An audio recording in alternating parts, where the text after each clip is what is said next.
kababae, mga kahaw, gusto nyo ba ng mga usapang real talk about sa Finland? Pag-usapan natin, tara.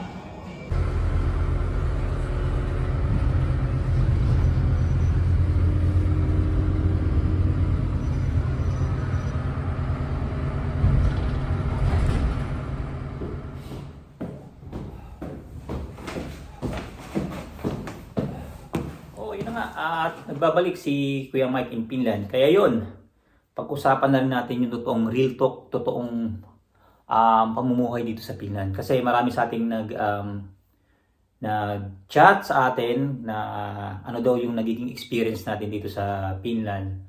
Ah, Mataas ba yung bilihin? Kamusta yung gobyerno?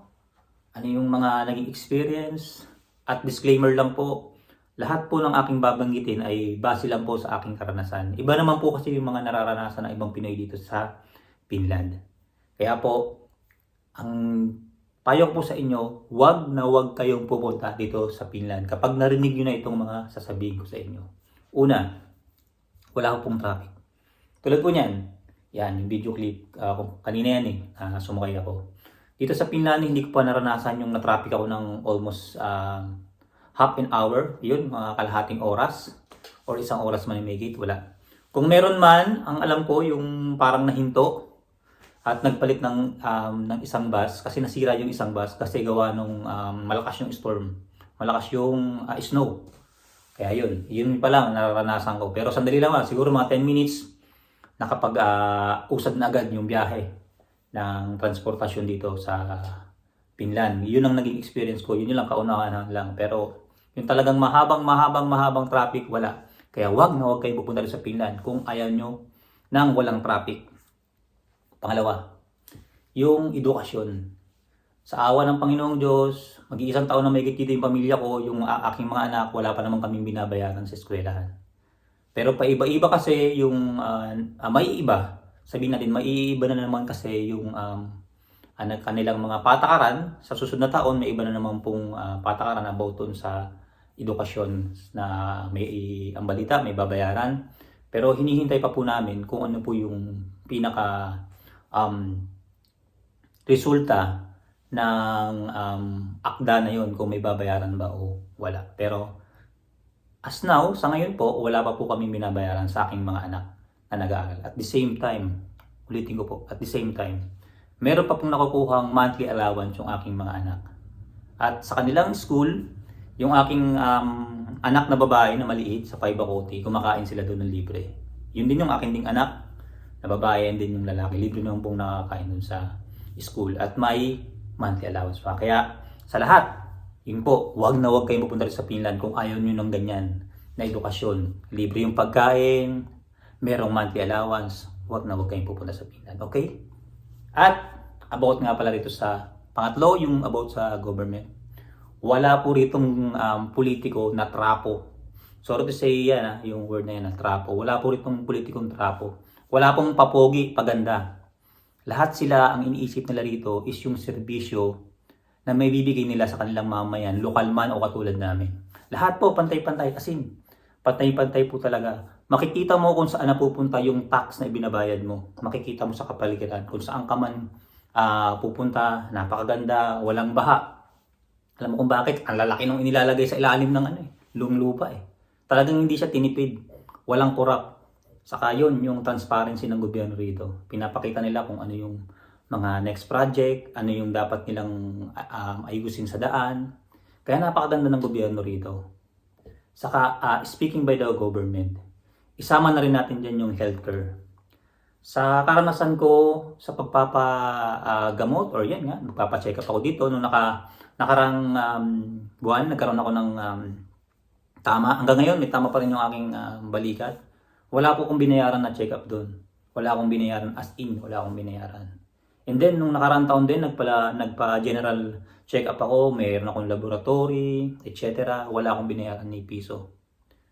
Ang binayaran ko lang dito is yung sa oral, yung sa ngipin. Yung nagpa-root canal ako, yun lang binayaran ko, which is napakamura lang po. 54 euro lang po yung binayaran ko dito.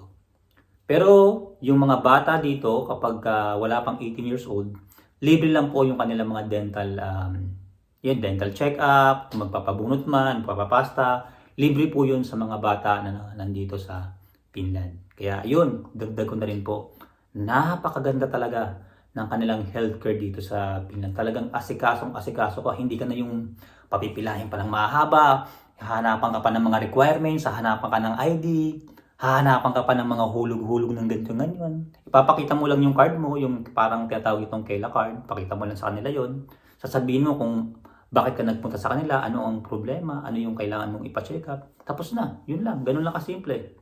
And then yung kanilang mga laboratory, mabilis lang din yung resulta, hindi ka na paghihintayin pa ng napakahabang araw para makuha mo yung resulta ng iyong mga laboratory. Kaya kayo, huwag na huwag kayo magpupunta sa Finland dahil napakaganda ng kanilang healthcare system dito sa Finland. Okay? Kaya huwag na huwag kayong pupunta. Okay? Yun. At yung susunod pa, yun nga, tungkol sa trabaho. Tungkol dito sa trabaho sa Finland,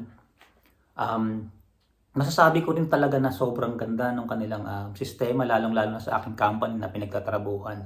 Talagang halos lahat, pantay-pantay sila, mapa-local man o mga tulad man sa amin ng mga foreign, talagang yung kanilang rules or yung kanilang pagpapasahod sa tao, tama po.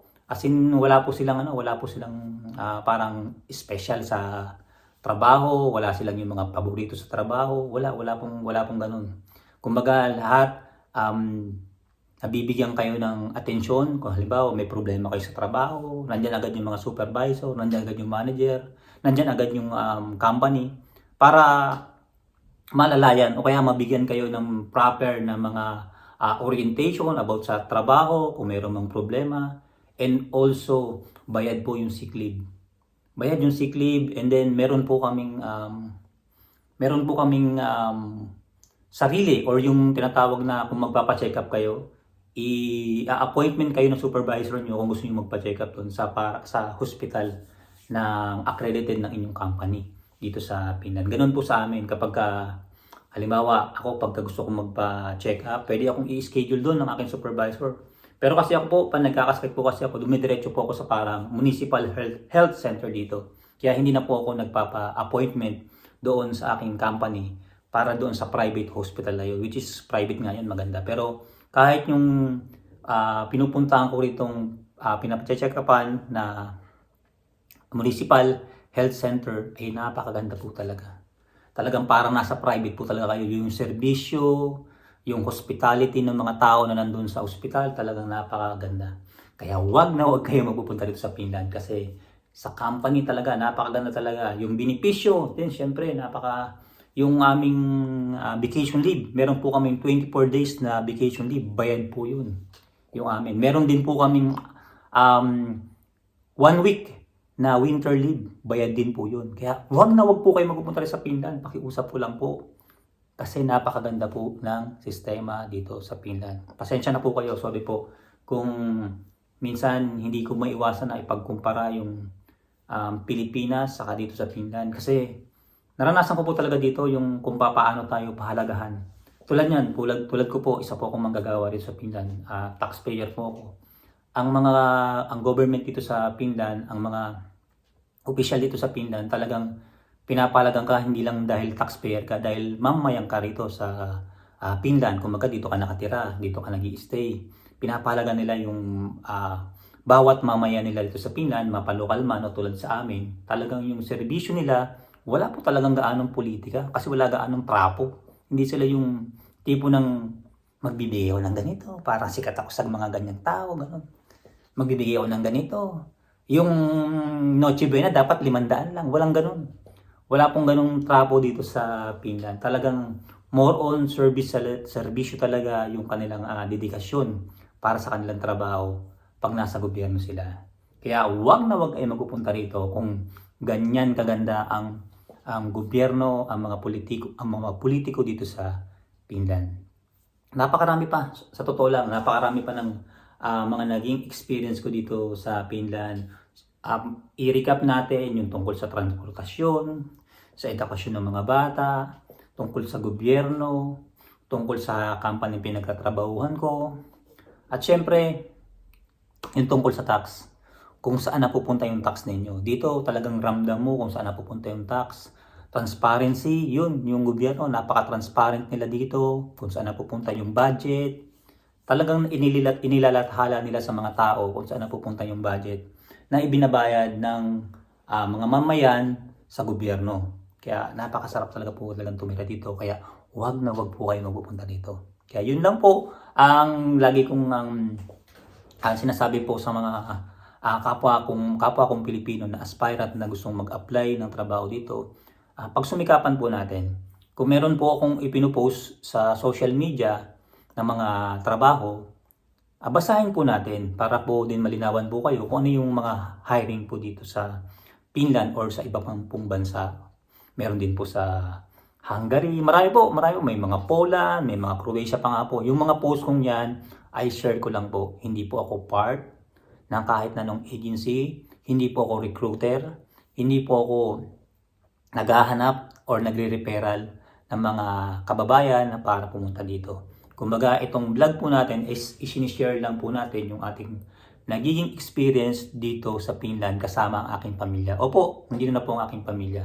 Ako po ay mag-4 na taon na dito sa Finland at yung aking asawa, aking mga anak is mag-1 taon pa lang po mahigit, which is masayang-masaya sila dito sa Finland. At isisingit ko na rin po pala sa mga kapwa ko pong OFW na alam naman po natin na napakahirap magpadala or mapakahirap kumita ng pera dito sa abroad. Tapos, syempre, meron tayong obligasyon sa Pilipinas at nagpapadala tayo ng pera sa Pilipinas or yung tinatawag natin na remittance. Ako po, matagal ko na po itong ginagamit, yung Tatapsend. Sa 4 na taon ko rin sa Finland, 3 taon ko na po itong ginagamit na halos buwan-buwan ay nagpapadala ako sa Pilipinas, lalong-lalo na ngayon dahil nagpapagawa ko ng bahay. Si Tatapsend ang napagkatiwalaan ko para magpadala ng pera sa Pilipinas sa aking ipinapagawang bahay at para na rin sa aking savings. Kaya sa mga kapwa kong OFW, nasa US man kayo, nasa Canada, Australia, UAE, UK, i-download na po ninyo yung Tatapsend. Yan po, yung Tatapsend. Bakit po Tatapsend? Wala pong bayad dyan. Kapag nagpadala kayo sa inyong GCash, sa inyong Maya, or sa inyong bank account sa Pilipinas, wala kayong babayaran. As in, zero po. At hindi pa yan. Napakaganda ng exchange rate or yung palitan sa Tatapsend. As in, pag nagpadala kayo sa inyong pamilya sa Pilipinas, buong-buo nilang makukuha, walang kaltas. Hindi tulad sa iba nating, minsan na ginagamit na remittance, may kaltas. Diba? Mababa pa exchange rate. Sana kayo.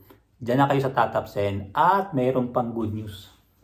Sa una mong padala sa Tatapsend, as in, first mong padala sa Tatapsend, una mong gamit para magpadala sa Tatapsend, may makukuha ka pang welcome bonus. Halimbawa, nag-send po kayo or nag-transfer po kayo ng 50 euro.